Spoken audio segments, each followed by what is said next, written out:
వేములవాడ శ్రీ రాజరాజేశ్వర స్వామివారిని ఎమ్మెల్సీ కవిత దర్శించుకున్నారు.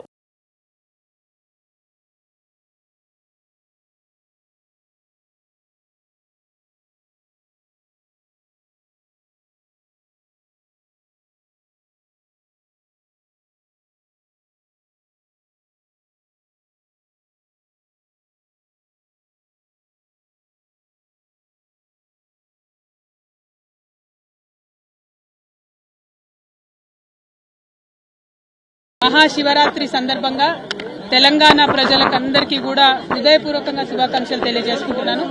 అట్లానే యావత్ భారతావనిలో కూడా మహాశివరాత్రి అంటే చాలా పెద్ద పర్వదినం.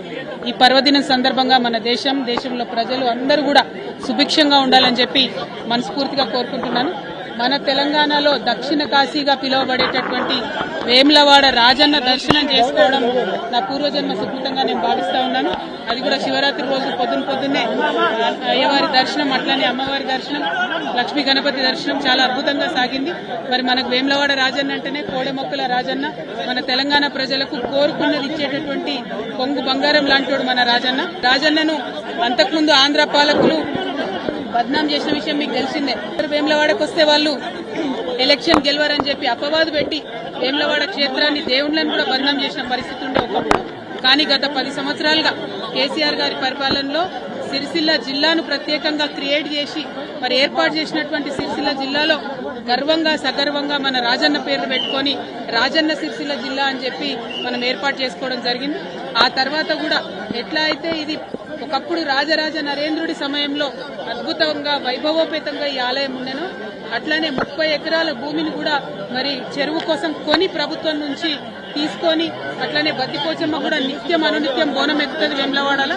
అటువంటి బద్దిపోచమ్మ డెవలప్మెంట్ కోసం కూడా 10 ఎకరాలు సపరేట్ గా కొని, ఎందుకంటే వేములవాడ దక్షిణ కాశీ అంటే ఎట్లుంటుందో ఉంటది, చిన్న చిన్న గల్లీలు ఉంటాయి, ఎవరు అమ్మేటటువంటి పరిస్థితి ఉండదు. అయినా ప్రభుత్వం చొరవ తీసుకొని దాదాపు 250 కోట్ల పైచిలకు కేవలం ఆలయం అభివృద్ధి కోసమే ఖర్చు చేసినటువంటి ఘనత కేసీఆర్ గారి ప్రభుత్వానికి దక్కిందన్నది నేను ఈ సందర్భంగా తెలియజేస్తూ, మరి ఆ డెవలప్మెంట్ కొనసాగాలి. ప్రభుత్వాలు మారినంత మాత్రాన డెవలప్మెంట్ ఆగొద్దు.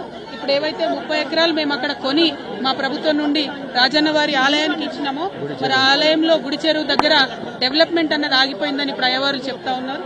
ఆ డెవలప్మెంట్ కంప్లీట్ చేయాలి. అక్కడ అనుకున్నటువంటి హాల్స్ కానీ, కళ్యాణ మండపాలు కానీ, చౌల్ట్రీలు కానీ ఇవన్నీ ఫినిష్ చేస్తే వచ్చిపోయేటటువంటి భక్తులందరూ కూడా మంచి ఉపయోగంగా ఉండేటటువంటి ఆస్కారం ఉంటుంది.